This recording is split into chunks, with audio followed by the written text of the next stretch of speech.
Hello, I'm going to give 1 minute more in order to start this webinar. It's going to be a quite condensed webinar because we are going to treat everything about heart rate variability and the use of ENI in ICU and in OR. And as well, I will show you some preliminary data that we got from some studies that have been we just got the results very recently with very promising results on that. At the end of the webinar as well, I will share with you a questionnaire. So I would like to know, what do you think about the webinar, if it has been of interest and useful for you, which part was more interesting to you, etc. So please just take 1 minute to answer that one after the meeting. That will appear in your screen, and you will just have to answer to the ones that you would like to do. So just wait a couple of minutes to let the people get into the room, and we will start this webinar pretty soon.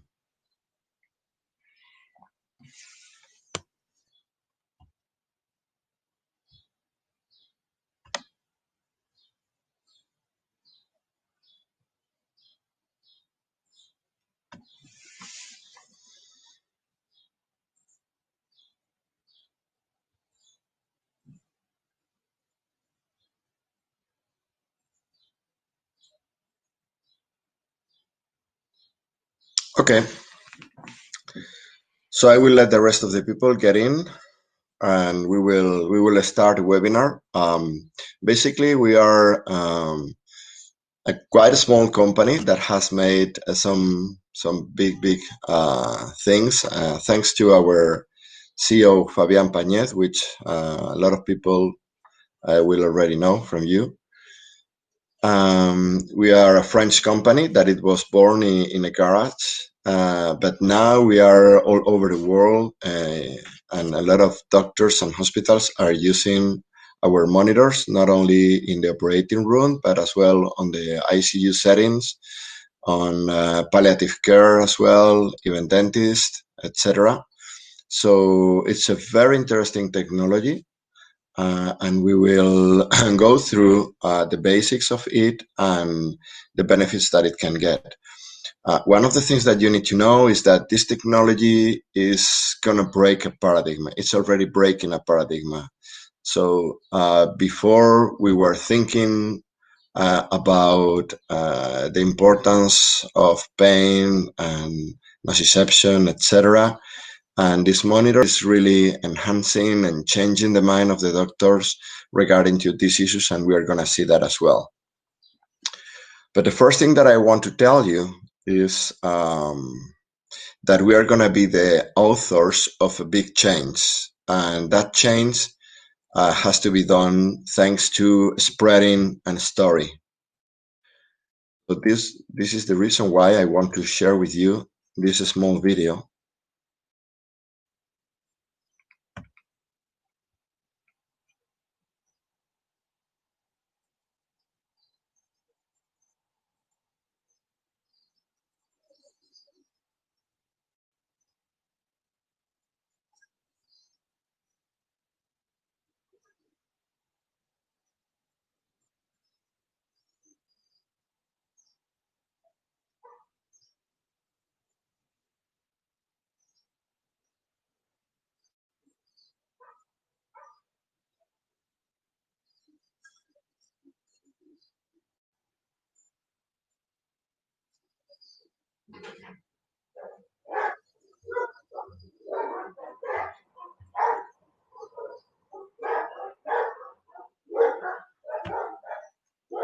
Okay, so I see that there are some people that are saying that they cannot see it.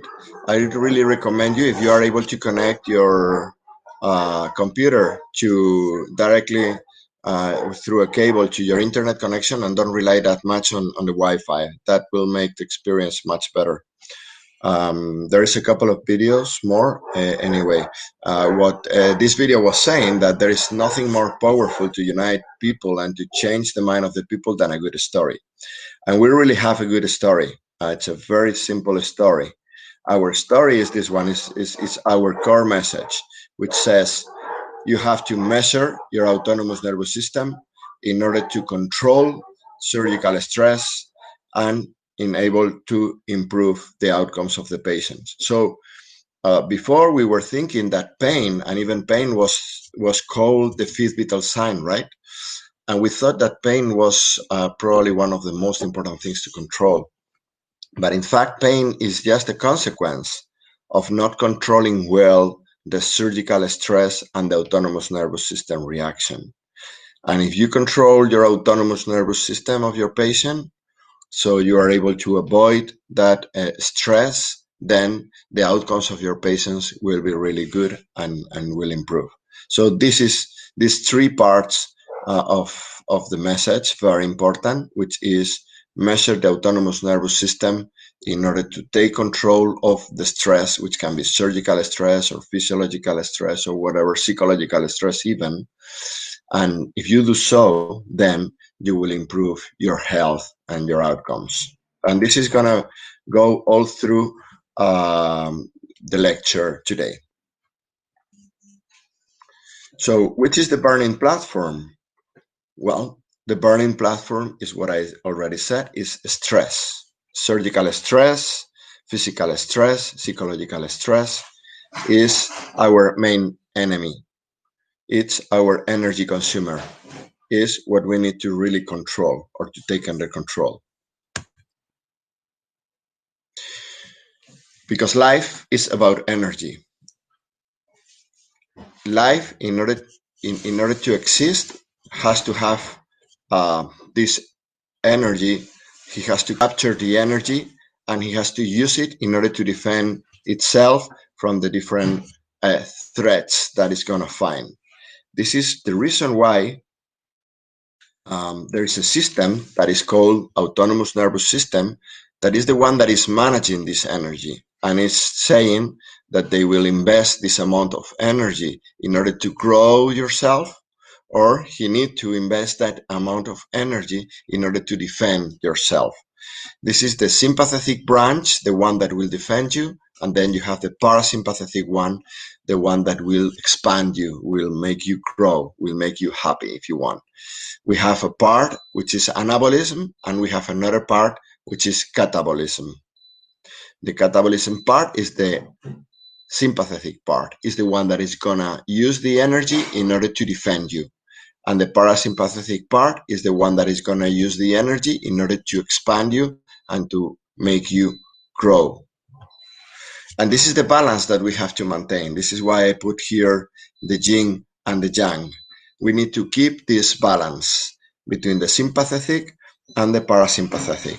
This balance is called homeostasis or allostasis. Homeostasis means balance in a fixed picture, and allostasis means balance through the time. So it means that we will need to be in an activation process sometimes. For instance, if we see a lion just behind me, I need to be on the sympathetic side. And if I am all the time on that setting, then I will get ill. For the first time, it was useful because I escaped from the lion with the sympathetic part. But if my system is all the time on the sympathetic side, I will become ill. And then you have as well the parasympathetic side. The parasympathetic side is the one that will make you rest and digest. It's very important to have rest after that run that I have trying to escape from the lion. But I cannot be on that side all the time because, for instance, if that happens, if the lion appears, I'm on the parasympathetic side, then for sure I will die. So this is exactly the same thing that fighting against bacteria, for instance. It's the sympathetic and the parasympathetic system, the one that will balance the inflammation process in order to defend myself from those bacteria. If I'm all the time infected, I'm all the time on the sympathetic side, then I will get a sepsis and I will die. And if I don't have that activation, When I get infected, then I will die as well because of sepsis. So it's all about the balance all the time. And this balance is called homeostasis if I just see it on a fixed picture, or allostasis if I see that through the time. And this is what I was explaining you. This is what is happening in your body. If I have an stressor, any stressor, it can be surgery, obviously. The knife of the surgeon is going to cut myself. That it's a big stress. Or if it's I'm running on the street and I fall myself and I break my leg. Or it could be just a psychological stressor, like I'm thinking that I'm going to die for whatever reason, or I'm thinking I'm going to be fired. Or do you remember those peoples in Wall Street that were dying because of cardiac arrest? They were under a lot of pressure. That pressure was a stressor. So that stressor is going to provoke an activation of the autonomous nervous system, especially activating the sympathetic part.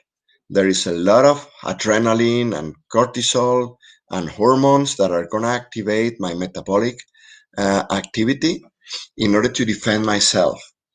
And that is going to activate as well my soldiers, my white cells. And those white cells will release as well interleukins, which is a word that probably you may not have known, but this is just some substances that those white cells are spreading all over the body in order to kill the possible cells that can be harmful for myself, like bacteria, etc. So that is what will provoke the inflammation. And that inflammation, like in the war, will attack obviously the enemies, but will provoke as well collateral damage. So my organs, if that is a very prolonged inflammation, my organs that are keeping me alive will suffer from that attack and can provoke what is called multi-organic failure. And then at the end, I can die. So people can die of psychological stress, or can die just because of a big physical stress, a burn, a cut, a broken, whatever. Okay? This is a process that is called SIRS, systemic inflammatory reaction. But thanks God, we have as well another system, which is called parasympathetic. The parasympathetic is going to make completely the other way thing. So it's going to provoke anti-inflammation and relaxation and well-being.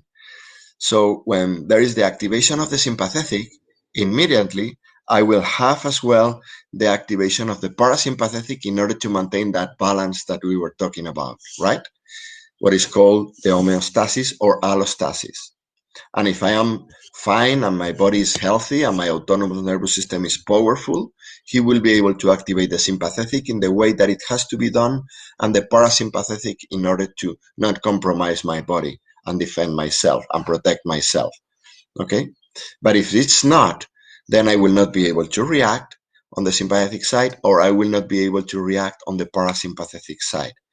If I am reacting too much on the parasympathetic side, I may provoke a CARS, a compensatory anti-inflammatory response syndrome, that will lead to a too much anti-inflammation, so no defense of my body, and I can have then infection because my white cells will not respond, and that infection can end up into sepsis, which is an infection all over the body, which will provoke a multi-organic failure and death with the same result than before.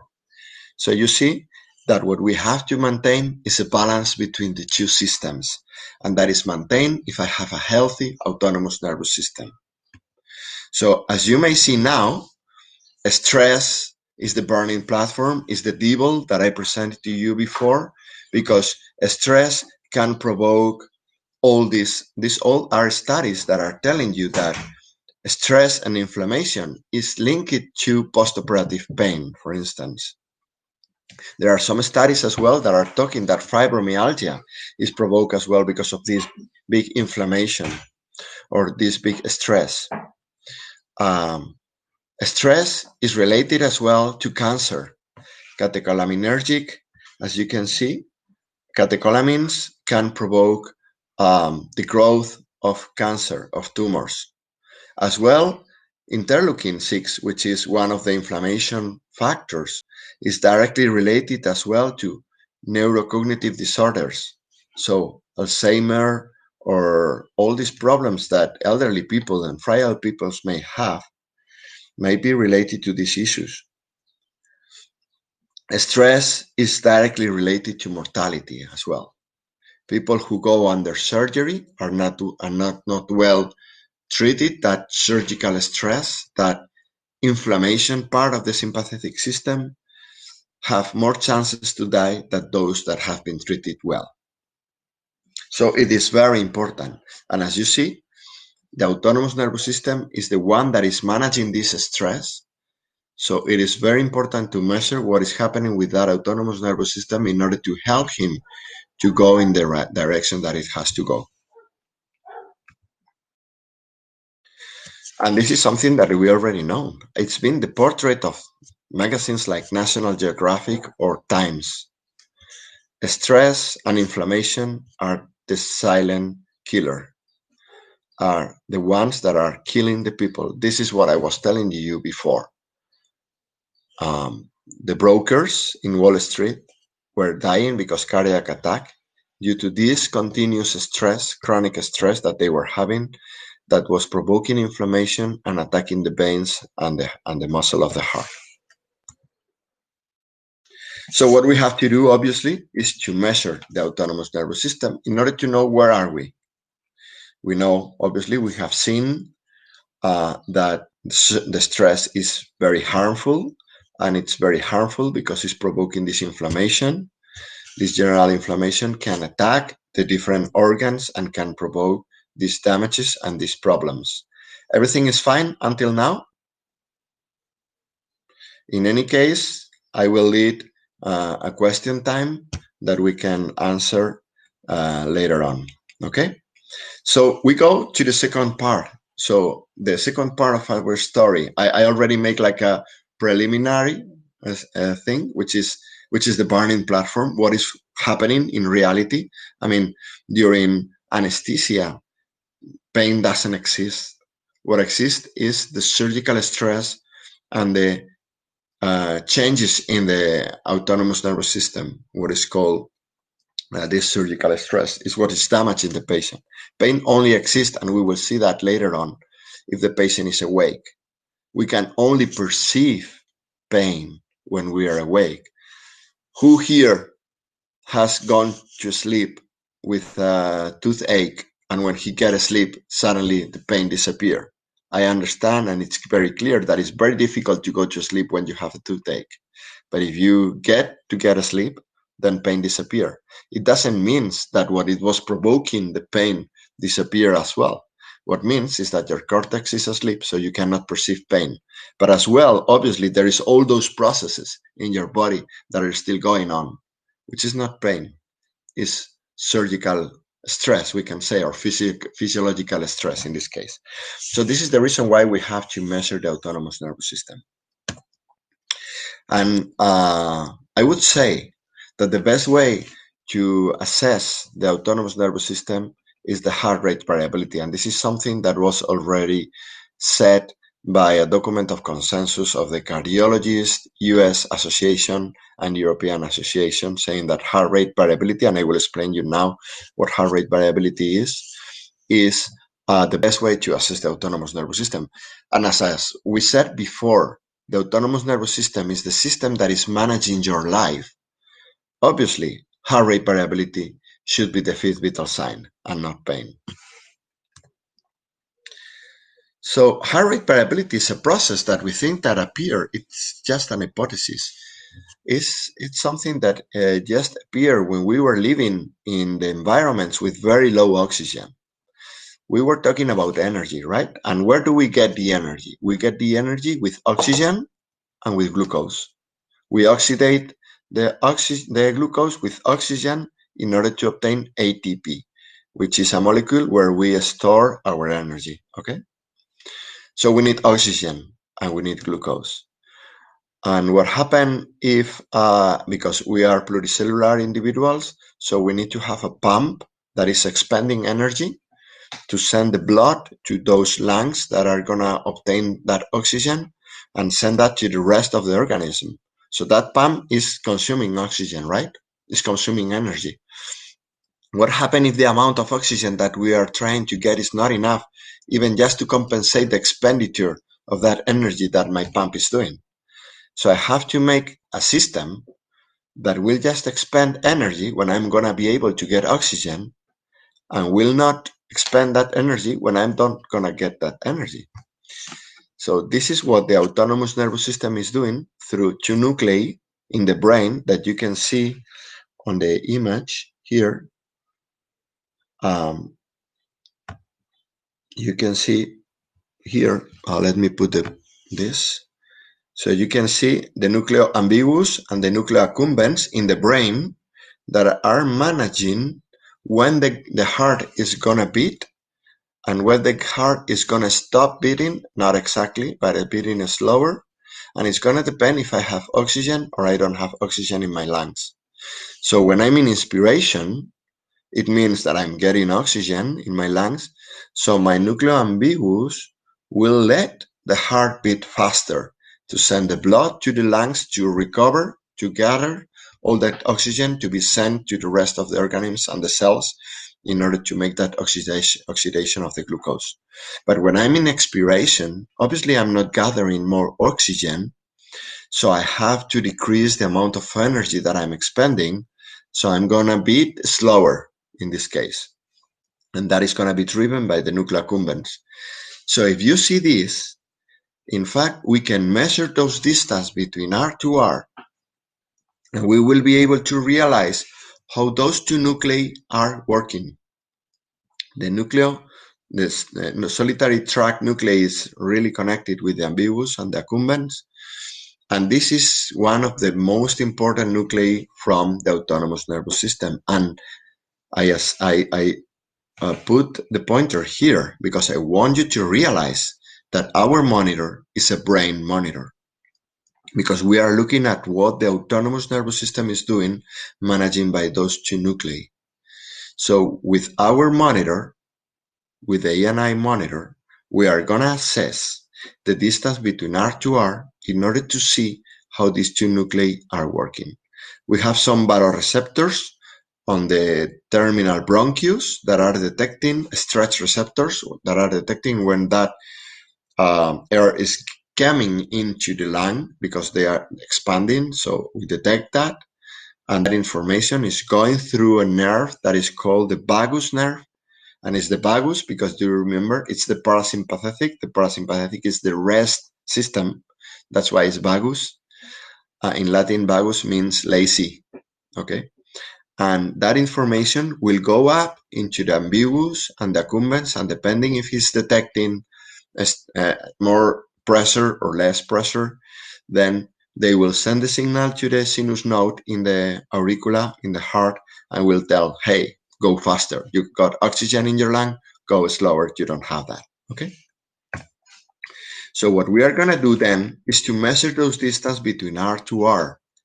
And those distance will decrease while I'm in inspiration because the beats will be faster, and in expiration they will go slower. So we are going to measure those distance between R to R. So probably you have thought that if someone has a heart rate of 60, it means that the distance between beat to beat is just 1 second, which is not the case. Normally those distance will increase over 1 second when I'm in expiration, and they will decrease when I'm in inspiration, will be below 1 second. So we can make that media and see the differences of that media 1 second if it's over or below. And we can draw a tachogram that I will show you later. So this way of analyzing the autonomous nervous system has been already validated by a document of consensus of the US Cardiology Association and the European Cardiology Association already in 1996. So it was a long time ago. And they already said that the high frequencies of that heart rate variability are directly related to parasympathetic activity. HF component, and we will see what it is directly related to parasympathetic. So as I was explaining to you, what we are going to do is to draw a tachogram measuring the distance between nerve to arc that are going to decrease and increase, decrease and increase. As I'm in inspiration, they will decrease, and expiration, they will increase. Okay, they will increase in expiration, decrease in inspiration, etc. Decrease, increase, and we can draw this tachogram in which the distance in inspiration will be shorter and will be higher in expiration. This, in fact, is like the EEG of the nuclear accumbens and the nuclear ambiguous. It's like the EEG of the autonomous nervous system. And like all other EEG monitors, we can analyze it through different mathematical methods. So the mathematical methods that we choose is fast wavelet transform analysis. And this is very unique compared to other methods of analyzing heart rate variability. Heart rate variability was normally assessed by the cardiologist, okay? In fact, you know who started to measure heart rate variability? It was discovered in neonates because they were seeing that those babies who were in the belly of the mom and were losing this chaos or this change in distances, they were having worst probabilities of survive to the birth. And those who have a higher variability, they were the ones who will survive. And later on, then the cardiologists were using that, and they were using Holters. So they were putting to the patients a machine that is collecting the data of the ECG during 24 hours. And then they analyze that through a mathematical method that was called Fourier transform analysis. We don't use Fourier, we use fast wavelet transform. Which is the difference between the two? Fourier transform analysis is meant to be used for stationary signals that doesn't change so often, or for signals that you collect for a long period of time. So they were using, the cardiologists were just collecting the 24 hours data and they were analyzing off record. Because we want to analyze it online, we need faster analyzing methods, and fast wavelet transform analysis is the one that is allowing us to do exactly the same thing that Fourier, but on real time, okay? So fast wavelet transform, in fact, what it does is what the light, what the water do when the light goes through it. When it's raining and the light of the sun goes through the drops of the rain, you can see the rainbow, right? So you see, in fact, all the lights that are composing that white light. Huh? So we see all the frequencies. There are more frequencies, even the ultraviolets and infrareds, but we see the ones that we can see, which go from the red to the violet, right? We are going to do exactly the same thing with this wave. It's the same thing that, for instance, other monitors like SetLine is doing as well with the EEG signal, decomposing it into the different bands of frequency, the delta, the theta, the alpha, the beta. Huh? We are going to do the same with this signal of the autonomous nervous system, and we are going to see the spectrogram that is composing this autonomous nervous system EEG. And there are three kinds of frequencies. The ones that are very low frequencies, the ones that are low frequencies, and the ones that are high frequencies. They are on the higher frequency range. We have seen already that the high frequency range is directly related to parasympathetic. The LF, the low frequency, is directly related to sympathetic and baroreflex. What baroreflex means? Baroreflex means change in the volumes inside your body. We are nearly an 80% of water, and that water needs to be distributed all through the different parts of the body. And the autonomous nervous system is managing that thing as well with the sympathetic and parasympathetic. So that is expressed in this LF band. And this is very important because there are some parameters that are trying to use heart rate variability that are using LF to assess nociception, but a lot of times they are confounded by changes in volemia because that information is as well on the LF. This is the case of SPI. The VLF, the very low frequencies, is just related to the corticotrope axis, so to the release of hormones and as well temperature management. Okay?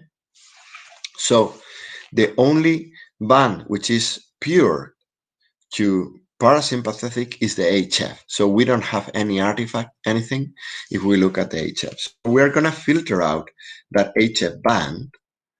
We are just going to collect the HF band. And in the normal way of processing, we could see which is the power of this band, for instance, or even we could have seen in the temporal analysis, not with the spectral analysis, which is the distance between R to R or other analysis. But what is going to be different as well comes here again. We are going to use that HF band and we are going to pass it again through fast wavelet transform on reverse. We are going to pass it again through the prisma and we are obtaining the wave that is corresponding to that HF band. And this is exactly the wave that we are showing to you in our ENI monitor, in our V1 and V2 monitor. As you can see with my arrow here, we've got the ECG with the yellow points over the R waves. This is very important because it's telling us that what we are detecting is the R wave all the time. This is why it's crucial to have the ECG. We have to see that. And then we offer you the wave of the HF band, okay? In a rectangle that goes from 0 to minus 0.1 plus 0.1 because it's normalized, okay? And from 0 to 64 seconds. This is because we are analyzing the HF band of an ECG of 64 seconds. Imagine that you have an ECG of paper. So we press the play button for 64 seconds.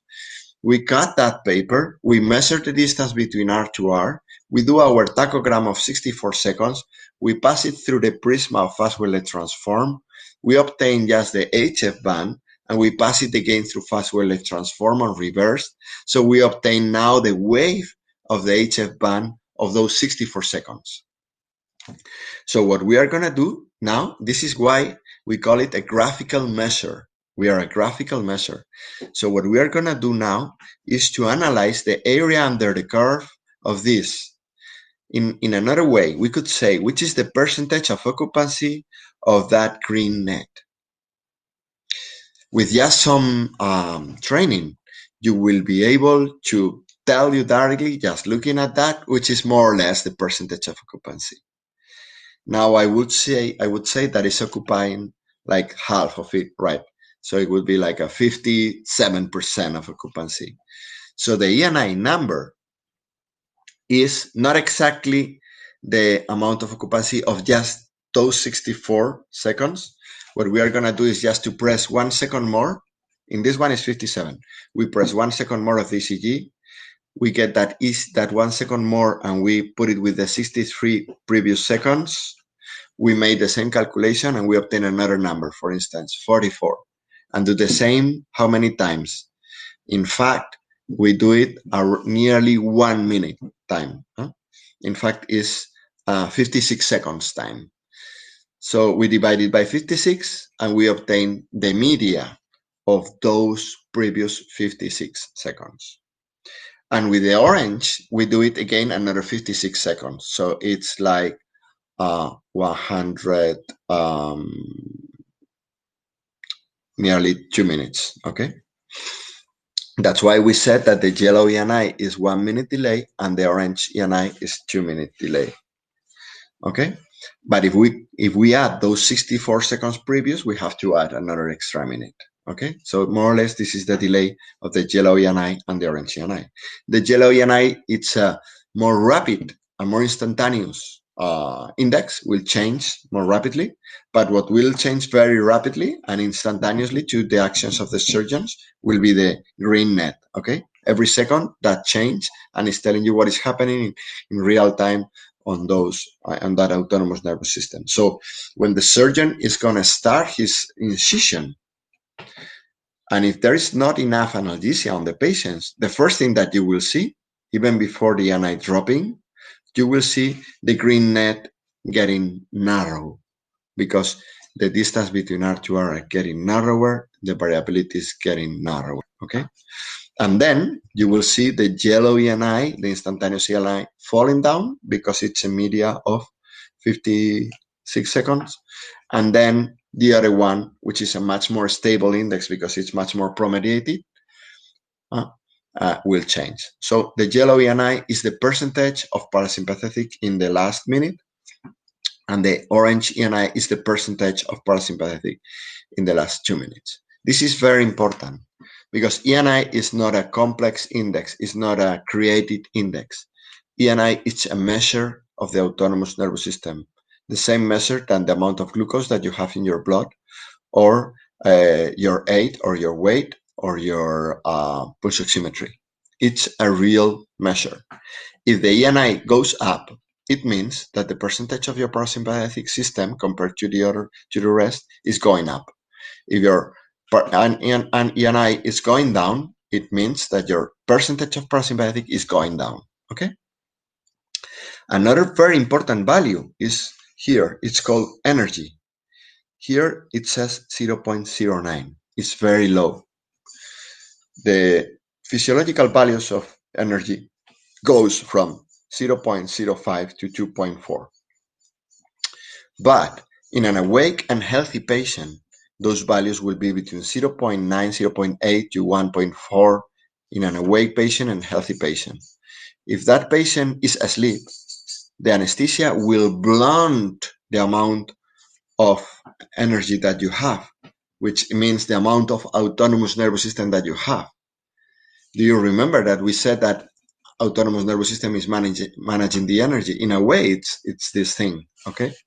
So the bigger the energy is, the bigger the autonomous nervous system is.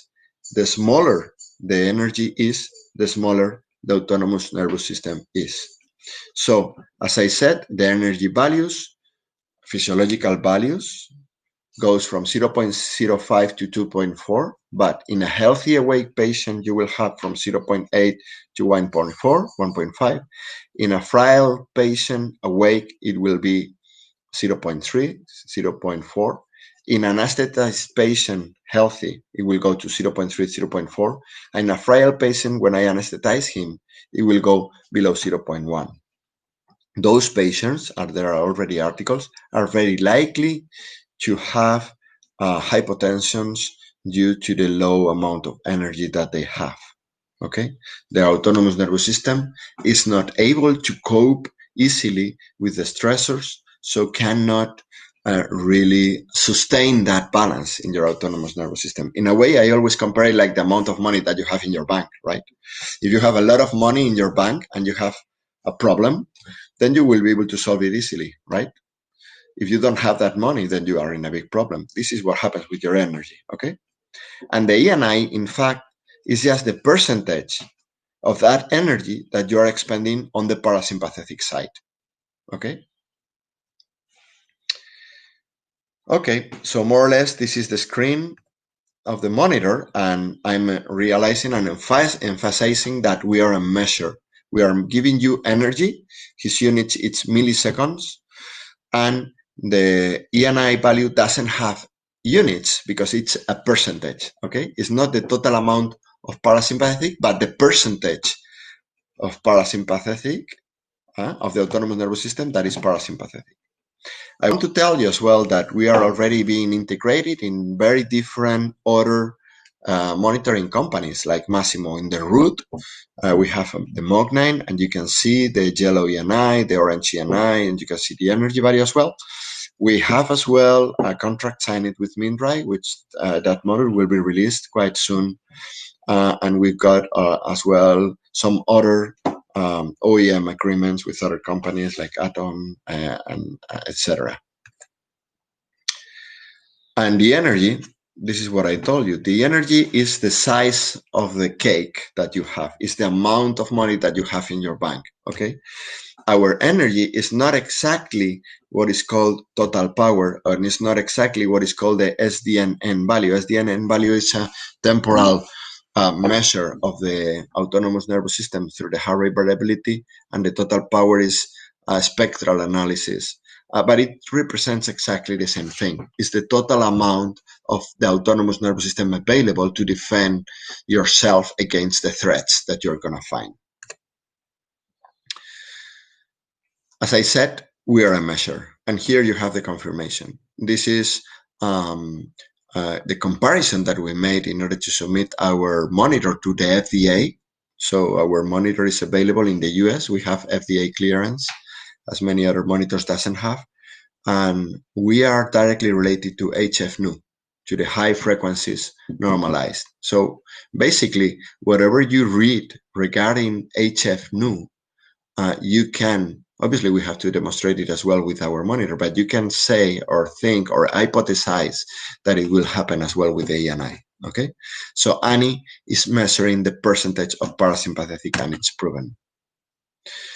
So this is the way in which we are gonna take control of stress, in which we are gonna put the devil in the jail, right? Measuring the autonomous nervous system and then using some kind of drugs or procedures in order to maintain my autonomous nervous system in balance. But we have to validate it, right? We're gonna validate it. This is, we have nearly 160 publications already.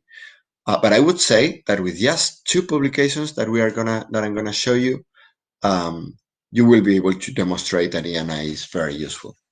This was published in Anesthesiology in 2017 by a group of doctors in Germany. And what they are doing is basically very simple. They are just getting patients under propofol, and they are gonna submit those patients to an electrical stimulation. So it's a fixed stimulus, a current that will provoke a fixed nociception stimulation, right? And we are gonna see the relationship of different parameters that they said that they are measuring nociception to the change and to that stimulation, okay? So we have this graph is what is called the rock curve. A rock curve represents how much is related one event to another. So the electrical stimulation to the change in the parameter. So we've got here different parameters. We've got the BIS monitor that we know is just hypnosis. We've got the heart rate and blood pressure in dotted orange and red dotted lines. Then you've got the green, which is SPI. Then you've got the red one is ENI, and the blue one is pupillometry.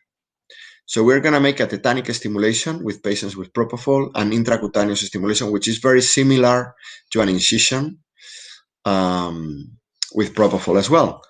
So when the curve goes much more on the left side, goes up, the area under the curve is much near to 1. It means that the relationship is very good. 1, it means that the relationship is perfect. It means that when I do this, I may say that, you know, every time that something occurs, that other will occur as well. So the relation is perfect.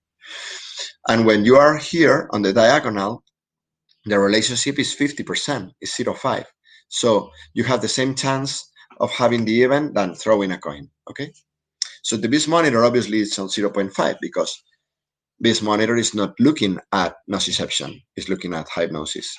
So BIS monitor is not useful for detecting nociception. Heart rate and blood pressure is useful on 75% of the cases. There is 25% of the cases that is not useful when you are just under propofol. SPI is a little bit higher, nearly 0.8, 0.78. Then ENI 0.9998 and pupillometry 0.99, so very similar. And in the other way around, we are higher a little bit than pupillometry. So it seems that with propofol, pupillometry and ENI are the best ones to detect the noxious stimulation. But when we add remifentanil, which is very obvious during surgery, normally you will add opioids or analgesics, right? You see that pupillometry is very much affected. They have a sailing effect. The pupil cannot dilate itself anymore. But look what happens with heart rate and blood pressure. It goes to 0.5. Doctors are using heart rate and blood pressure to titrate nociception and analgesics when the relationship is just 50%. Do you imagine the doctors flipping a coin and saying, okay, it's face, I'm going to add more fentanyl. It's cross, I'm not going to add it. Well, this is what they are doing when they are managing their analgesia with heart rate and blood pressure, when they are using opioids. 0.5, no relationship. And the biggest relationship is due to ENI monitor, which is 0.9. Okay, 90% of the times we are going to detect the noxious stimulus. We will answer all the questions later on when we finalize the presentation. So we've got an index, or I would say a measure, that is directly related to noxious stimulation. We have seen that on the Funk study. How are we going to use it? Well, we created this scale. Well, in fact, we didn't create it. What we did was just to observe which were the thresholds that we have to maintain. And in this case, in order to avoid the hemodynamic response, we said, and you have heard a lot of times, that we have to maintain our ENI values between 50 and 70. Which is the reason for this? Well, the first study that was done and published was just comparing ENI to hemodynamic response, because hemodynamic response was like the gold standard for nociception. So we realized that the relationship, and you see the rock curve here, that the relationship between ENI and hemodynamics is 75% of the cases. It's not all the time, it's not 100%, which is good, because if we were just 100%, then they don't need ENI, obviously, right? Because we do the same thing that hemodynamics. No, there is 25% of the cases in which we were not related to, so we don't know who, hemodynamics or ourselves, were better to detect nociception. Now we know, because in the Funk study we proved that, okay? We proved that we were better to hemodynamics. But here, that publication was 2017. This one is in 2010. So what we did here was to see which were the thresholds in which ENI will correlate to the hemodynamic reaction. And we saw that when you go below 50, the increase of hemodynamic reactions appears. And when you arrive to 30, there is a 100% of probabilities that you will have an hemodynamic reactivity. And when we are in 82, you never had a hemodynamic reactivity. This was done with opioids, with sulfentanyl. So we can say that if you maintain your ENI on 50, 70, you will not have a hemodynamic reaction and you will avoid overdosing, okay? If you go below 50, your probabilities of having an hemodynamic reaction increase until you arrive to 30, in which there will be a 100%, okay? So if you are on 45, it doesn't mean that you will have an hemodynamic reaction. It means that the probabilities that you will have it are higher than if you are on 60, okay? And if you go to 30, then you will have for sure an hemodynamic reaction. And in this publication, we saw as well that the hemodynamic reaction occurs nearly 5 to 10 minutes after the ENI falls. So you can prevent the hemodynamic reactivity, okay? So this is the reason why of that threshold, 50, 70. But I want to tell you as well that in a sleep patient, imagine that you're sleeping comfortable this night. Your ENI value will be 100. Your parasympathetic activity will be very high, okay? It doesn't mean that you're overdosing, right? It means that your parasympathetic is very high. And that's not bad. It is bad if I am just giving opioids and I'm putting you on 100 just with opioids. Then you can have side effects, because the amount of opioids that I have to give you to leave you to that point when you are under surgery is that much that you will have nausea and vomit, etc., all the side effects, okay? But if you are just sleeping, you can go to 100 very easily, and there is not overdosing of everything, okay, of anything. Another point, if you're under an epidural and you are asleep, the epidural will block completely all the afferences. So it's very likely that your ENI values will go over 80 and 90. And that is not overdosing. It means that your sympathetic is very good under control, okay? And when you go with multimodal, which means I'm mixing different kinds of analgesics, like opioid-free anesthesia, for instance, I'm adding dexmedetomidine, lidocaine, ketamine, sulfate of magnesium, etc., then it's very likely as well that I will have an ENI of 100. And I'm not going to have side effects because I'm adding just a little bit of every drug, which is provoking a very big block. And those very little things are not provoking side effects because it's very small amount, but will provoke all combined a big sympathetic block. And this is why it's very good. Okay, I hope you understand this. If not, I will clarify later on the answer and question and answers. So we go for the next part. The next part is Eni in the OR. As I told you, we have two values. We have the Eni value, which will help us to titrate and guide our analgesics, and we've got the energy value that will tell me what is happening with my autonomous nervous system and how powerful my autonomous nervous system is. And this is important, no? One of the main things that we have to understand is that we are not treating pain while I'm during general anesthesia. As I told you before, if I'm unconscious, I cannot feel pain. But what do I have? I have the reflex of my autonomous nervous system. And the reflex of the autonomous nervous system means the sympathetic activation and means the inflammation process activated. And that inflammation process is the one that is going to provoke that acute postoperative pain, the chronification of that pain later on, and as well in frail patients, we can talk about cancer and we can talk about cognitive dysfunction and other problems, infections, etc. This was said by Dr. Gray already in 1962. Probably you have heard about the Triad of Anesthesia, right? Hypnosis or narcosis, as he said, analgesia, and neuromuscular blockade agent. Those three arms, it's anesthesia. That was done by Dr. Gray in 1952. But 10 years later, he said he was wrong. He said analgesia doesn't exist during general anesthesia because a patient cannot perceive pain, and analgesia means no pain. Pain doesn't exist while I'm narcotized or while I'm doing hypnosis. Cannot exist because my cortex is not perceiving that thing. There is something, yes, of course. The body is reacting to that. There is a reflex of the autonomous nervous system with all that inflammation release that we talk about. But that is not pain. This is another thing, okay? That is called surgical stress. That is the devil that we have to put in the jail. And in order to do so, we have to measure the autonomous nervous system, okay? So why do anesthesiologists provide painkillers? Painkillers. Well, in fact, they provide painkillers because what they want to do is to promote the parasympathetic activity in order to have under control the sympathetic inflammation reaction, okay? And to keep that balance that I showed you at the beginning. It's already proven that if you use Eni during your general anesthesia, you will be able to titrate your analgesics, not only your opioids. Eni can be used during opioid-free anesthesia, can be used with blocks, can be used in any circumstance.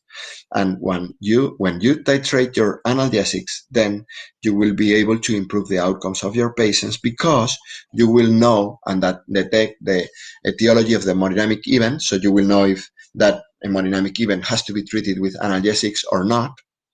And you will be able to predict the postoperative pain. And you will be able to diagnose, the hemodynamic reactivity. You will be able to detect it in advance, as we said.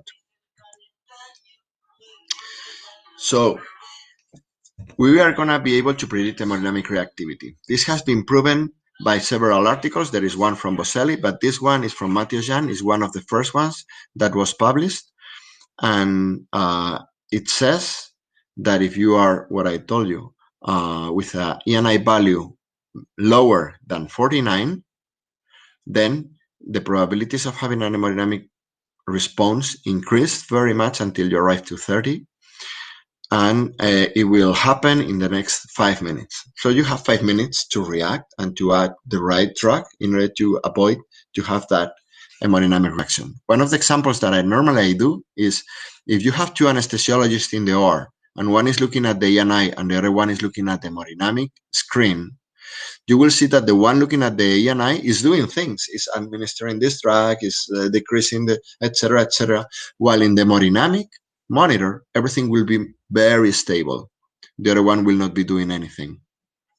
And you know what happened? A lot of times I've been in the OR, and the doctors, when the ENI reacts and the hemodynamic monitor doesn't, they said, well, but if I treat that reaction of the ENI monitor, I'm treating the monitor, I'm not treating the patient, which is laughing.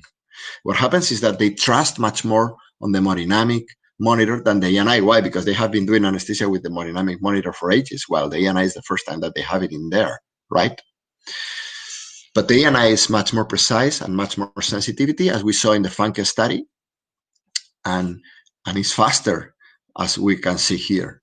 So we will be able to prevent those hemodynamic responses much better if we follow ENI and not hemodynamic. Hemodynamic monitors should be a forget in order to titrate analgesia, because the relationship with nociception is just flipping a coin, and you see it here, okay? But we have to convince them. This is the change of paradigm that I told you. People has to put their fingers in the wound, okay? They have to see it. So this other study is proving as well that we are able to diagnose the etiology of the hemodynamic event. Doctors, when they are in the OR and they see that they have an increase in blood pressure, they don't know if they have to increase, well, before the ABS monitor of the set line, they didn't even know that if they have to increase the propofol or the sevoflurane. Now they know it. So now the question is, should I increase my analgesia or should I put a vasodilatator? And normally, you know how they solve it. They just give an extra bolus of fentanyl, and if it's solved, it's fine. And if not, they said, well, I was wrong. I will go for nicardipine or urapidil. But the patient had already an extra dosage of fentanyl, right? So this study was done in order to prove that ENI is able to detect that. So what we did was an observational study, and we said, well, the protocol is going to be the following. If the ENI, if the hemodynamics increase at 20%, then you will give a bolus of analgesic, of fentanyl. And if the blood pressure goes down, then obviously the reason why it went up, it was because of nociception. And if it doesn't, if it stays high, the blood pressure, obviously I have to add a vasodilatator, because the etiology, the cause why the blood pressure was high was not nociception, was hemodynamics. So they did that, and they observed what happened with the ENI. And they realized that with a high blood pressure, when those patients were reacting to the sulfentanyl bolus, decreasing the blood pressure, the ENI was already low and was telling to the doctor that, yes, you have to add some sulfentanyl. And probably it was lower 5 minutes before. Right? So we could have already add that sulfentanyl before that hemodynamic reaction. And those 5 minutes, the patient was already releasing inflammation, which is the reason why it caused pain later on. There were other patients in which the blood pressure was high and didn't respond to sulfentanyl, so they had to add nicardipine. Those patients already had high ENI, telling you have a high parasympathetic, so telling you are not in pain. You have to go other way. You have to go to nicardipine. So ENI is able to differentiate when you have to add fentanyl or when you have to add urapidil. Okay, if you have a high ENI and a high blood pressure, go for urapidil. Don't go for fentanyl. And this is the case that I'm going to show you here in YouTube. Let me see. I'm going to put you another video. This is a patient in which you have 150. Oh, sorry. One moment. The other video start.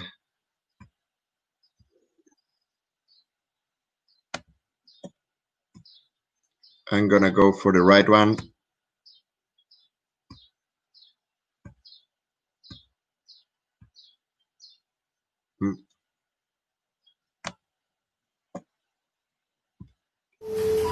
So you can see here a patient with a high blood pressure, 150/96, with a high ENI, 78. You can see the energy is 0.2. Sulfentanyl, 0.24 nanograms milliliter. So high ENI, high blood pressure. We don't need to increase the sulfentanyl. The doctor is just adding nicardipine, 1 milligram of nicardipine, and you will see that the blood pressure is going to decrease by itself while the ENI stays high, and we don't treat it with sulfentanyl. We don't increase the amount of sulfentanyl. So we don't overdose the patient. In this case, we treat it correctly, and the patient will maintain his homeostasis and his balance. You see, this is the cardiac coup, and then the blood pressure decreased to 96. Okay? Okay. So we can titrate analgesics. Yes. As you can see in this paper, and I put this one because there are other ones. There is a very recent publication from Pedro Amorin as well, which is showing exactly the same thing. In this case, I put this one because it was done in children. So ENI can be used in children as well, in pediatrics, and it's very useful for sure. So what we are doing here is as well a tetanic stimulation, so a noxious stimulation with different levels of remifentanil, decreasing levels of remifentanil. So we have no stimulation, so we have a high ENI, right? A high ENI. And if we have an stimulation, then the ENI will decrease. Obviously, it will decrease as long as the nociception will be stronger or higher. So if we have lower remifentanil concentrations, the response will be higher. And this is what we can see here. We have a high ENI with a certain amount of remifentanil, and it decreased when we put the noxious stimulation. It decreased again, and it's increasing the difference between the previous and the post stimulation as long as we decrease the remifentanil concentration. So we are able to see and to detect the different levels of remifentanil that we are having in the patient, because the response of the ENI is bigger as long as we decrease the concentrations of remifentanil. Which, by the way, this study is comparing it as well with skin conductance, and you can see that the skin conductant is not able to detect the noxious stimulation until you really have a very low dosage of remifentanil. So we are much more sensitive than skin conductants to detect the stimulation. Another point that you have to understand is that drugs takes time to make effect. That's why you have a watch in the screen of the monitor. So when the doctor add a bolus of fentanyl, look at the watch and see which time is it, because in 5 minutes and not before, you will have the response of the fentanyl, because fentanyl takes nearly 5 minutes to respond. This is the case. Okay. We can predict post-op pain. Obviously, this is a publication from Boselli in BGA, a very important magazine, in which he proved that when everything is finished, but the patient is still asleep, you got already analgesia, you let the ENI make a stable. The value of ENI will reflect which is the balance between the sympathetic and parasympathetic of that patient after all the stress that he has had.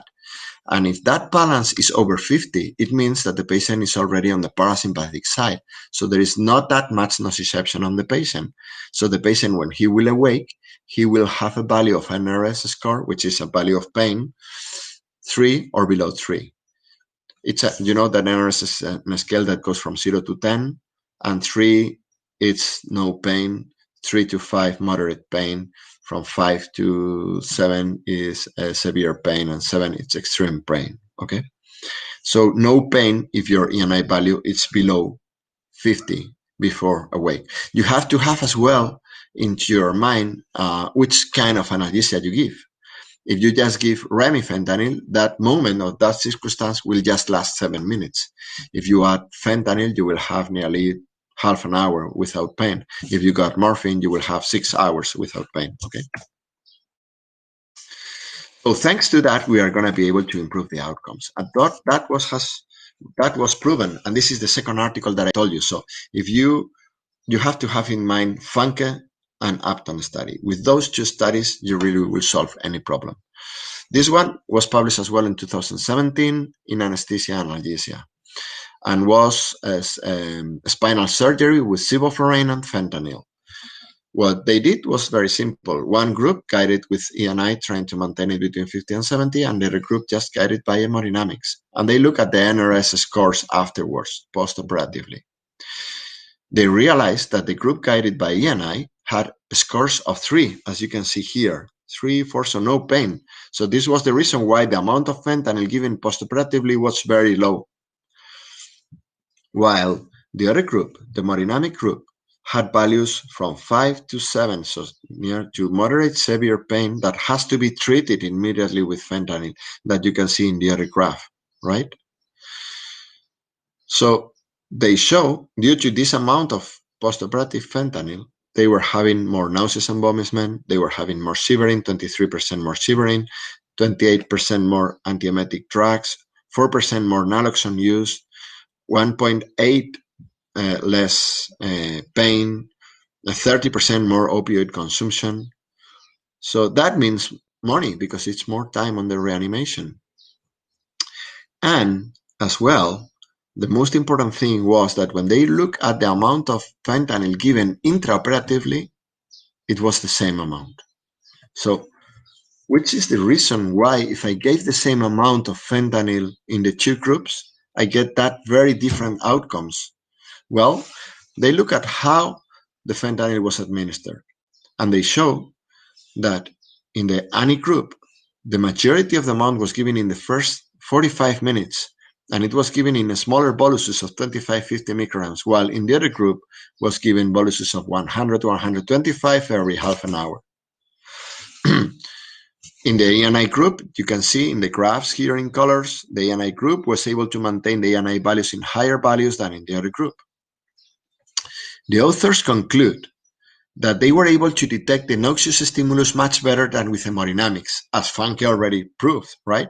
Funke proved that only 50% of the noxious stimulus were detected with hemodynamics, and here 90-95%.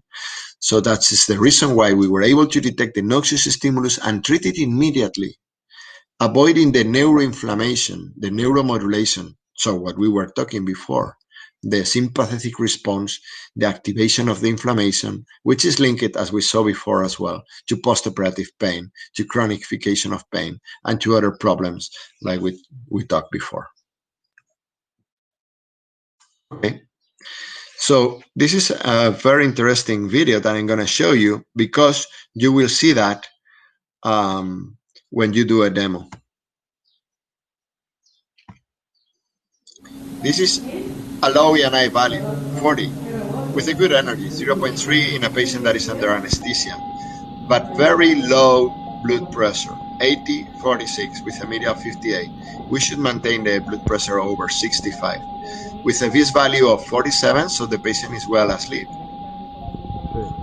1.5 sevoflurane is not an awareness. An awareness could provoke low anis. With a effect site concentration of 4, remifentanil 4, it's a lot. So here it's very difficult to convince the doctor that his ENI value should improve, should increase, giving more remifentanil, but this is in fact what is happening.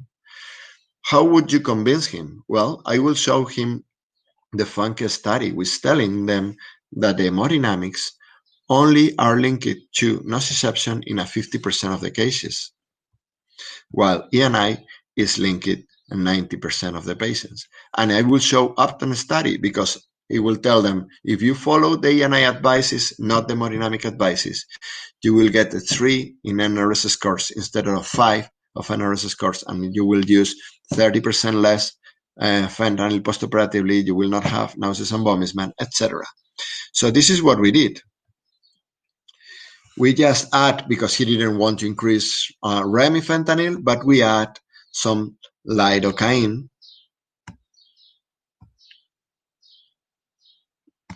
Lidocaine takes nearly 10 minutes to make effect.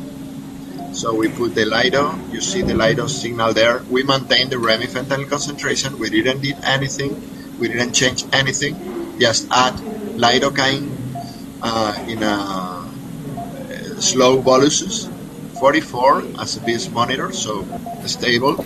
Even the blood pressure increased a little bit because nociception can provoke as well hypotension. Low heart rate, the sevoflurane was maintained. And here you see the lidocaine going into the vein of the patient, 100 milligrams. And you can see now the ENI raising, improving the surgical stress of the patient. We had to add some analgesics. So in this case, we add lidocaine, but if you have a patient which is with low blood pressure, maybe ketamine could be a good option, okay? But there could be any other indications. So we have seen what we have talked.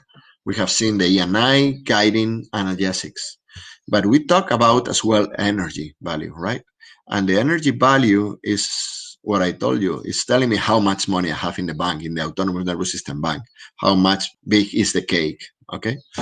And already in an editorial in 1999, they were saying that wouldn't be important for our specialty, so for anesthesia specialty, to keep control of the autonomous nervous system. And they were saying that there are some data suggesting that low heart rate variability, so low amount of money in my bank, is an index of impaired cardiac vagal tone, an independent predictor of mortality after non-cardiac surgery.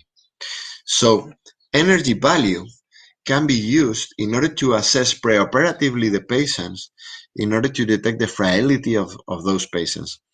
These studies has to be done, but it's something that we can propose to our doctors to in the anesthesia office before going to surgery, to assess at the same time, preferably early in the morning, 8, 9 a.m., which is the amount of energy that my patient has and the ENI.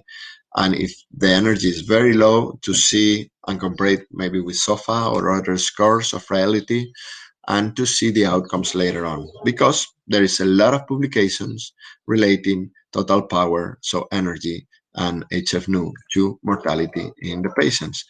This other study, for instance, is talking about that the energy value, it's an indication of the physiological reserves of the patients undergoing major abdominal surgery. So we have like two important messages.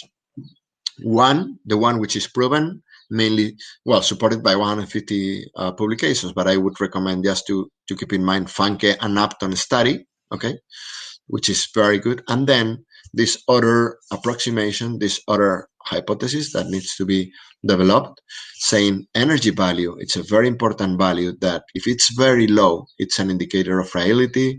And there are already publications as well, not only of about surgical reserves and mortality, etc., but if the patient has a very low energy during the operation, that may be an indicator of hypotension. So, and in the ICU, the same thing, it's the same concept.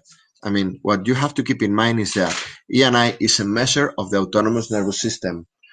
It's a measure of the autonomous nervous system.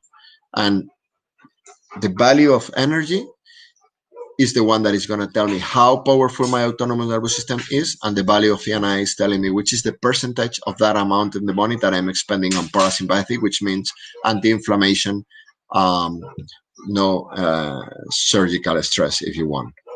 So we can use it, obviously, in the ICU. We can use it in the OR. We can use it in transport. Why not?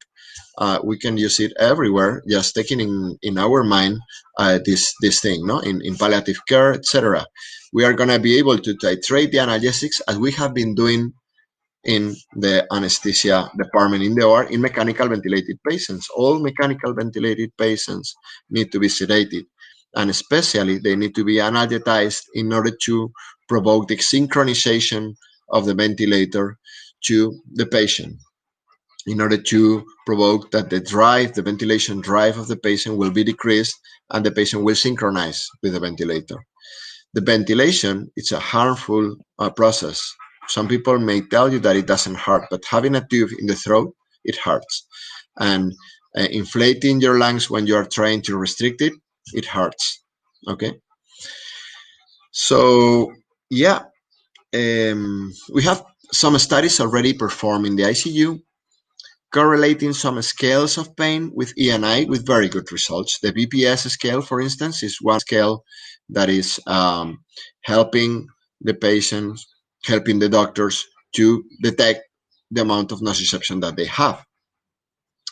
And ENI is very well correlated to that. So ENI, it's a very useful tool to assess that. We have other kind of publications just making a stimulation on the patient, and you can see that before stimulation the ENI was high, obviously because it's sedated. When I make the stimulation, it goes down and it returns back when the stimulation stops. Or exactly the same results in this other study. So in a way, it's validated exactly the same way, the same thing that with the Funke study. This is an example of the usefulness of Eni in the ICU. We need to keep in mind that in anesthesia, the patient is under the drugs for just 1 hour and a half, 3 hours, 5 hours maximum. But in the ICU, they are under these drugs for days, even months. So what they call sedation, which for us means a softer procedure, in fact, is a much more stronger procedure than just an anesthesia. Okay, because 24 hours. I mean, during anesthesia, you will never be under anesthesia for 24 hours, and in ICU, you will be for sure more than 24 hours. So the risk of oversedation is huge, and the amount of the problems that they have due to these drugs is huge. So oversedation needs to be avoided. This is the reason why probably you have heard about procedures that they just stop completely the sedation once a day in order to wake them up and putting them to sleep. But imagine the suffering of waking with all that amount of vias and tubes, etc., on the patient. So the best way is to titrate to maintain the levels that we want instead of provoking over sedation, which, by the way, sedation in ICU, it's exactly the same thing that anesthesia, as I said. So it's sedative drugs plus analgesic drugs plus sometimes neuromuscular blockade drugs. So here you can say that we have a quite nice ENI value on the 70 range, and that when we are gonna prone him, the movement provoked a stress and activation of the sympathetic, and it went down. So inflammation release, etc. So they saw it and they give it a bolus of analgesia that drives the patient to a parasympathetic side, so anti-inflammation, and it was just going down as long as the bolus was ending, and then it comes the bath again and it went down again, and when they add another bolus, then or end of the bath in this case, then it went up again. So you can see what is happening exactly in your patient, that maybe with scales, especially if you are deep sedated, you will not be able to see. But the second part is not only titrating, and that it will always have a benefit on weaning, obviously, etc. But the second part is if ENI can be a prognosis mortality tool. As we said, we are heart rate variability, and there is a lot of publications, as these two, for instance, that are saying that a low total power, so low energy, and high HF-LF ratio, so high HF-nu, so high ENI, is linked to mortality. So patients who has a very low amount of autonomous nervous system, and that amount of autonomous nervous system is just parasympathetic, it means that your reserves has been expended. You don't have any more hormones, sympathetic hormones, to react to stressors, and you're about to die. These are other articles that are talking about exactly the same thing, but in this case in septic shock. In septic patients, at the beginning, you will have a high reactivity of the sympathetic trying to fight that infection. So probably you will have low ENI values around 50, 45, very difficult to increase. This is a good thing, and probably we don't need to stop that, because we need to help the body to react to that. We need to try it with antibiotics, okay? But we need to maintain that thing and to try to avoid the depletion of the sympathetic activity. But later on, if it's a long time, then what happens is that the autonomous nervous system get exhausted, especially the sympathetic, and then it decreases, and it's the moment in which we need, in order to maintain blood pressure, etc., we need to add dopamine or adrenalines, etc., and the ENI will go very high and the energy very low. This is telling us that, as we saw before, we are arriving to the end. This other study, for instance, and we are approximating to what is happening with the COVID-19 patients. You know that COVID-19, it's a virus that is attacking to the lungs and other organs as well, provoking an inflammation and a fibrosis of the walls, avoiding that the oxygen could go from the lung to the blood and provoking this big hypoxias, etc., and provoking that it's very difficult to ventilate those patients. This is called ARDS syndrome. ARDS syndrome, it's a very dramatic syndrome that, especially in very elderly patients, has a high mortality ratio. And these doctors were already doing a study with heart rate variability, and they were showing that those who has a low total power and a high frequency power, they got higher mortality ratios.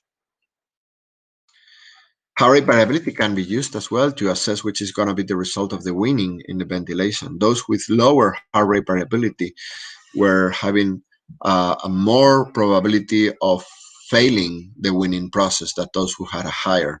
So it can guide you when you can start the weaning process. And this is because heart rate variability is linked to inflammation. This is a meta-analysis that is proving already that interleukin-6 is linked to HF. So what about the COVID-19 patients? Well, you know that we have these two phases, the pro-inflammatory phase and the that is increasing, and when that is happening, then we've got all these problems with the lungs and other organs, etc., and then we arrive to the death of the patient.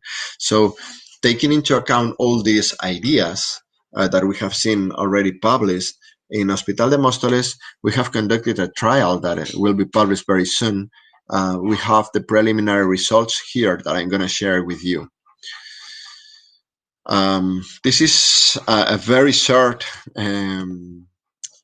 study. We've got only 14 patients, 7 that survive and 7 that have exitus. And here you have the descriptive statistics.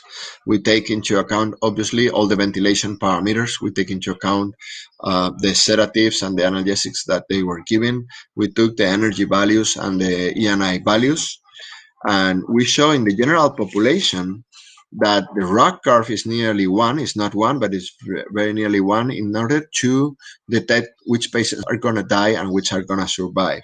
We saw that an ENI over 80 with an energy below 0.4 was a very well indicator of that patient is going to die. Obviously, the depth of sedation could have influenced these results. So what we did was just to get just the patients with the same RAS score, 4 and 5, so deep sedated patients. And we realized that when we did that, we homogeneized the population, we realized that the results are even better. So a threshold of 80 for ENI has a 100% of sensitivity and 100% of specificity to predict mortality in the following days, with 1 in the ROC curve. So excellent results. We saw as well that ENI is correlated to FiO2, which is a very interesting hypothesis to see as well. And there are already some publications showing that heart rate variability is linked to hypoxemia in patients with pulmonary problems. But as well, we saw that ENI is correlated to interleukin-6, as we have seen in the previous meta-analysis. So we saw that energy is correlated to the number of survivals with a very good correlation and a very good area under the curve. So 0.4 means that the patient it doesn't have a good SOFA score and has low probabilities of survival. SOFA is inversely correlated as well to the number of days, obviously, and energy is correlated to SOFA scores. So here we have a possible new indication that we can use in the ICUs. A very high ENI, as you can see here, 100 or 70, with a very low energy, below 0.4, 0.3.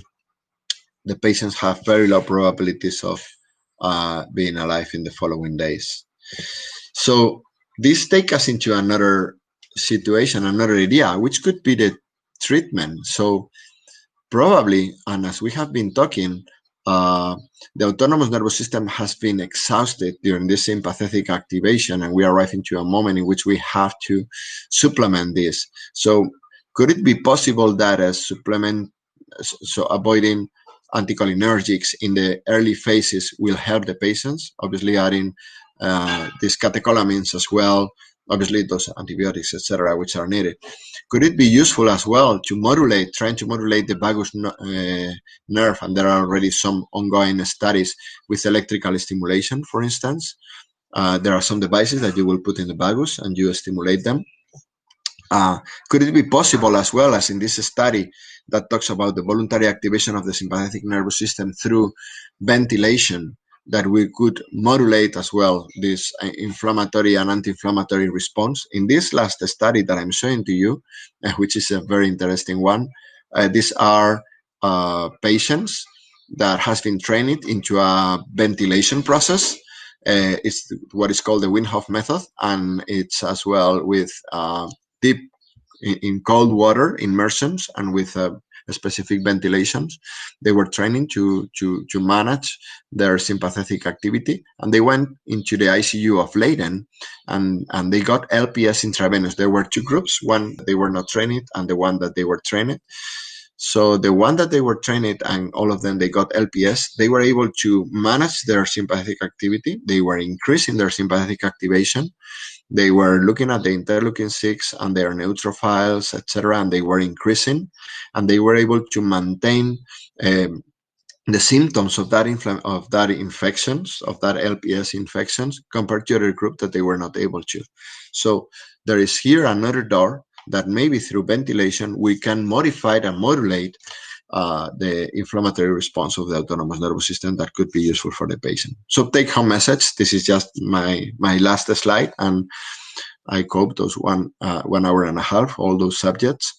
Eni is a measure of the autonomous nervous system. Eni is HF and energy is total power, somehow. It will allow you to control surgical stress. You will know which is the balance, the situation of your patient, of the autonomous nervous system, so you will be able to take the right decisions to support your patient and his autonomous nervous system, getting less inflammation response, so better postoperative outcomes, less pain, and less nauseous and vomiting, etc. It will help to titrate analgesia in ICU patients as well, as it's been possible to do it during anesthesia, and might be a predictor of mortality and frailty. So thank you very much. I will open now the question and answer mode.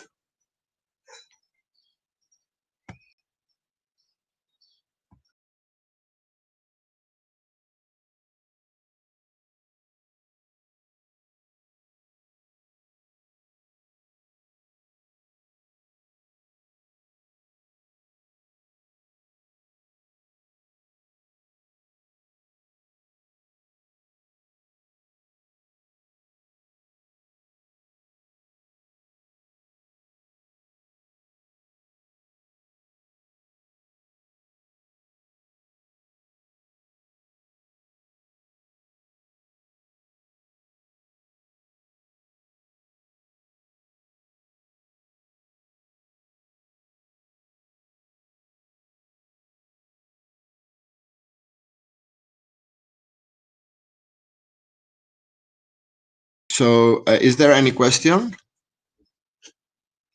Well, yeah, it will be possible to download the presentation. You will receive a link when the presentation finishes, in which you will be able to see it, and we will upload it probably in YouTube as well. The kind of sensors that we are using is a proprietary sensor that will be linked to the Mach9 or to our monitor NV2. It's just an ECG sensor, but it's a proprietary sensor. Yes, you will be able to receive the presentation. Just tell me, send me an email that you want to have it. You will receive it. The strengths when comparing to your competitor Knoll and Kunox. Well, Kunox is an EEG monitor. You know that this monitor, I was working with Aspect Medical when this was launched. They were trying to assess the variability of the bees in order to be linked to noxious stimulus, and we failed. Kunox is doing exactly the same thing. So Kunox follows the EEG. If you add a bolus of propofol, you will see the Kunox dropping. So his developer already says that Kunox is not useful for nociception. Even the people from Fresenius knows. Kucon is other thing. Kucon works more or less well. About Knoll. Knoll is a proprietary index that was developed mixing different parameters like the heart rate variability, but in fact they are not looking at the heart rate variability, they are looking at the pulse variability. Obviously, looking at this, it will have a lot of influence depending on hypothermia or depending on hypovolemia, etc. They will be affected very much about that. And there is another index like skin conductance, etc. And they mix it all together in order to fit to a scale. When they developed it, what they did was to tell to anesthesiologists to look at the patient and tell them how much anesthetized, analgetized they were. So they do it on a scale, and they combine all those parameters in order to fix that scale and the concentration of remifentanil. So this is the reason why Richebe, in a publication in 2018, they were comparing ENI and NOL, and they were able to see that the NOL, when they arrived to 0.1 microgram kilo minuto of remifentanil, they are not able to detect an increase to 0.15, while ENI it is. So they have a sailing effect. So it's very possible that you will see ENIs of 60s and nulls of zeros, ENIs of 70s, nulls of zeros, ENIs of 80s, nulls of zeros, ENIs of 90s, nulls of zeros. So with null, you are risking to have overdosing in this patient, in your patients. And you have that publication in Minerva, published as well by Richebe, which is in fact a co-founder of Medicines. Is opiate-free analgesia more often now in the OR when it could be most useful? Well, yeah, opiate-free anesthesia is gaining some adepts because of especially this opioid crisis, but not that many, I would say, unfortunately, because I think it's a much better way of giving analgesia. It's like a multi-target. You are using different drugs in order to block the noxious stimulus in different parts with less amount. So you will be able to control much better the inflammation, very similar to what epidural is doing, but without the side effects that you will get it. So I would definitely recommend to use opiate-free anesthesia in any procedure, monitored obviously with an analgesia monitor like the ENI.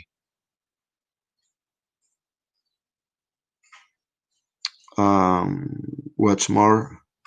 Are there different normal ranges and thresholds when combining drugs?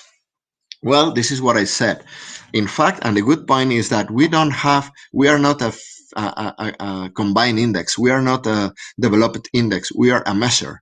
So it's like the temperature. The normal temperature of a person is 36, 37, right? But if you want the patient to be in hypothermia, you need to put him on 32, or if you want a deeper hypothermia, you need to go to 24, etc. So here, it is just a measure, and it's going to depend on what you want to get. We recommend 50-70 in order to make the things easier, but especially during anesthesia with opioids, because we are just using one drug. When we use epidural, for instance, or blocks that we are blocking completely the afferences, if the patient is asleep with a BIS of 50, then it's very likely, if the block is well done, that the ENI will go to 90s, because the ENI will go to 90s as well if the patient is not under surgery, but just with propofol or just sleeping. The same thing with opiate-free anesthesia. If I'm combining ketamine that is blocking MDAs, if I'm using as well some lidocaines that is blocking the sodium-potassium channels, I'm using dexmedetomidine that is blocking the alpha-2 channels, I'm using esmolol blocking the beta blockers.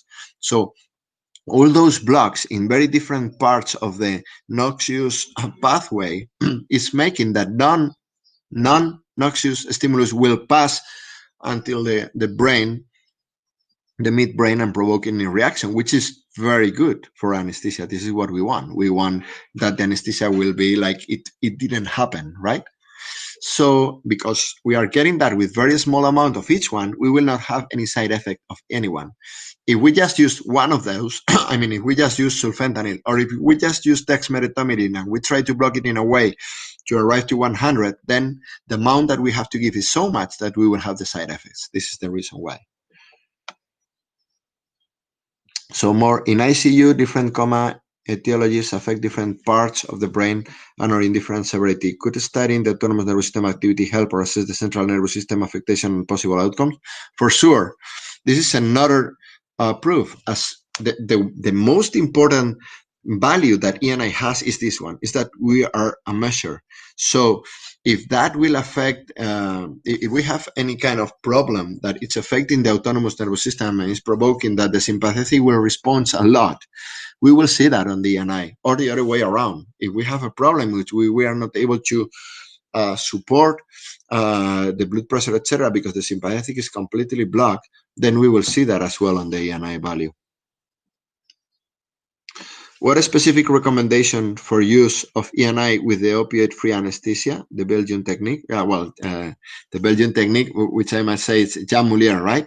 He's one of the best or the first promoters, for sure. But as well, I might say that opioid-free anesthesia was done much years earlier by the vets, especially in horses, because horses are very, very sensitive to opioids. So they were doing just anesthesia with ketamine, alpha-2 agonist, and lidocaine, sulfate of magnesium.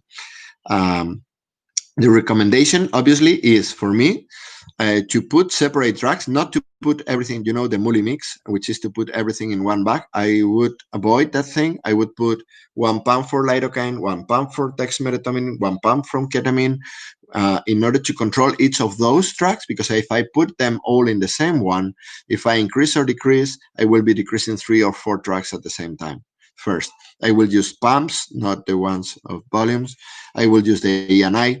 And if I want to have a good ENI value from the beginning, especially if I'm using dexmedetomidine, I have to put the dexmedetomidine like 20 minutes before the surgery starts, because dexmedetomidine takes a while to make effect. Exactly the same thing that happens with lidocaine. Ketamine is faster. So I would say we have to prepare in advance the patients, because if we start the surgery immediately adding the analgesics in the same time than the surgery, then I will have the patient in values of 40s for nearly 30, 45 minutes. And those times, during that time, the patient will be releasing inflammation. So I would have rather to increase much higher the dexmedetomidine to doses of 1 microgram, because normally we use 0.6, 0.3, 0.6 at the first bolus, then 0.3. I have to go to 1 microgram, and that may cause hypotension, etc. If that is the case, then if I started late and I see an ENI value of 40s, then I will add just a bolus of fentanyl. That is not a problem for a small bolus. I don't have anything against the opioids. A small amounts of opioids, there is no problem. So what's more? What do we have more?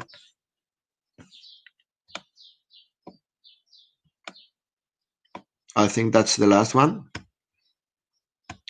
Okay, so I will share with you this questionnaire.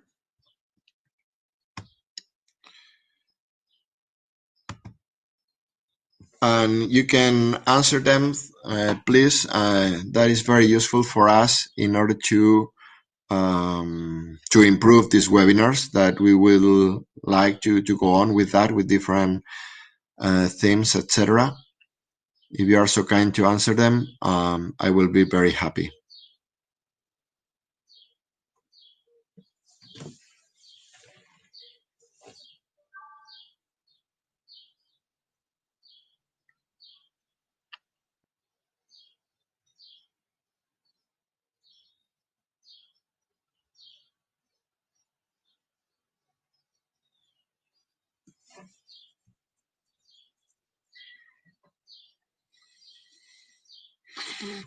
For sure, I will share the slideshow with you. You will be able to see it again in a link that you will receive when we finalize the webinar as well.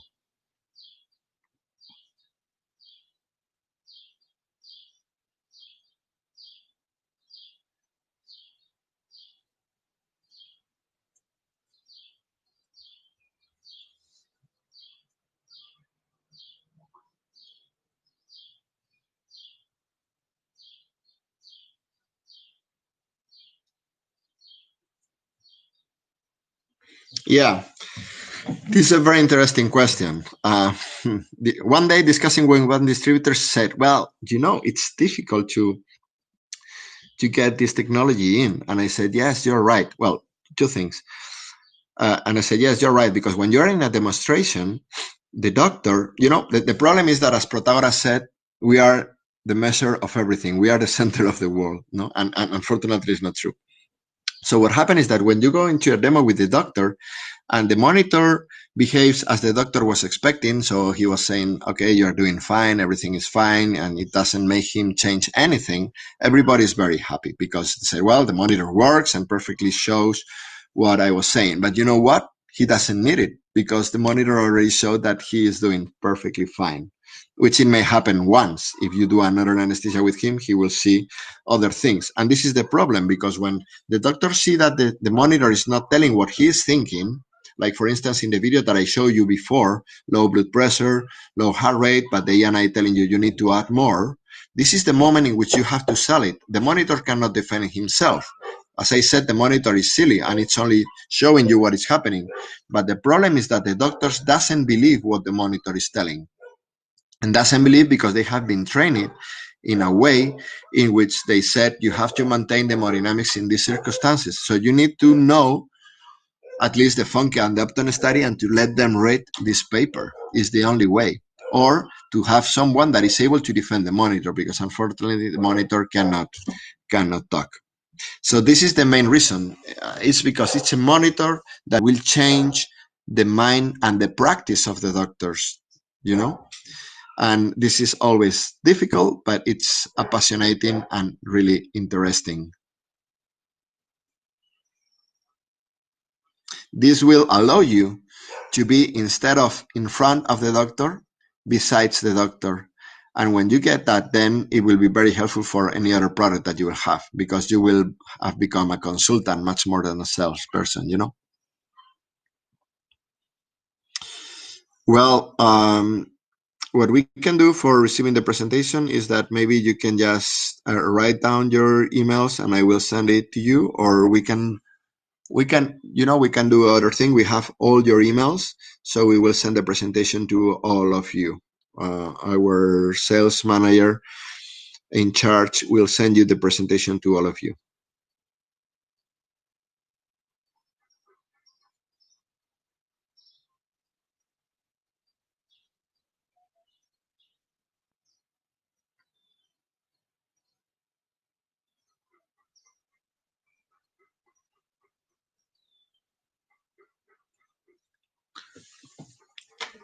So I see that 0.5% of the people have responded to the questionnaire. By now, I would like that everyone will receive is just 5 questions. Sure. What I've explained is just about heart rate variability, and ENI is just a name, NIP is just a name, or PTA is just a name. So what I explained here is exactly useful for any of those technologies.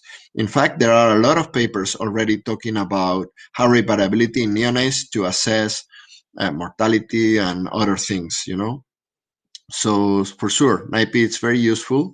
It can be used not only in ICU, but as well in the OR, always in the OR using the instantaneous mode, okay?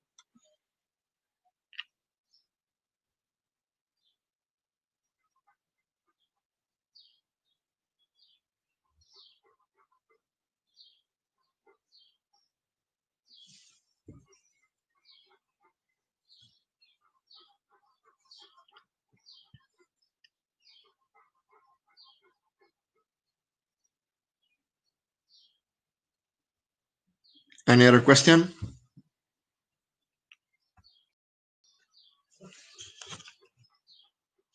Well, I will let you end up the questionnaire because it's information really useful for us. We really want to know what you need. And we are here to support you. You've got my email and obviously Wojtek's email and the other sales manager's email, Marvin's email. You can contact them. We can organize this kind of webinars as well with your specific KOLs, obviously, a little bit much more clinical. We will be very happy to support you. For sure. Yeah, we can share the studies. I mean, they are available. They are in PubMed, but of course we can send it to you if you want to read them deeply.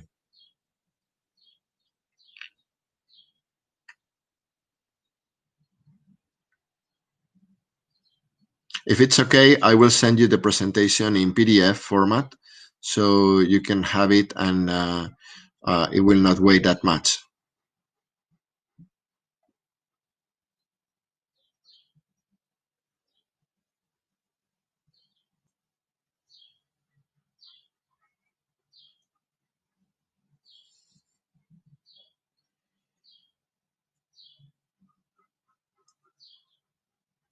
So it's a 60% of response on the questionnaire. So we get a 75.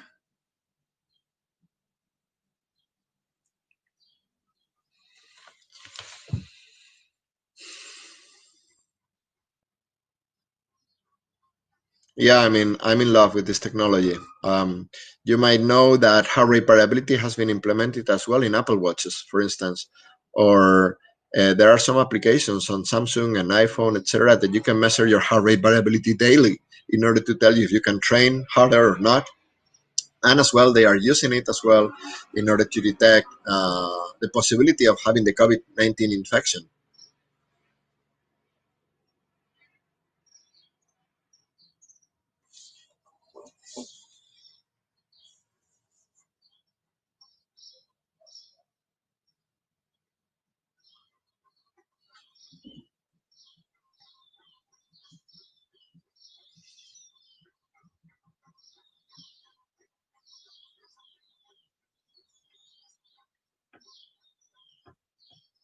Okay, good. Thank you very much. I'm going to finalize this webinar. Have a very good day. And let's keep pushing, because the technology deserves to be a standard of care. Thank you very much. I will leave the questionnaire open so you can still answer.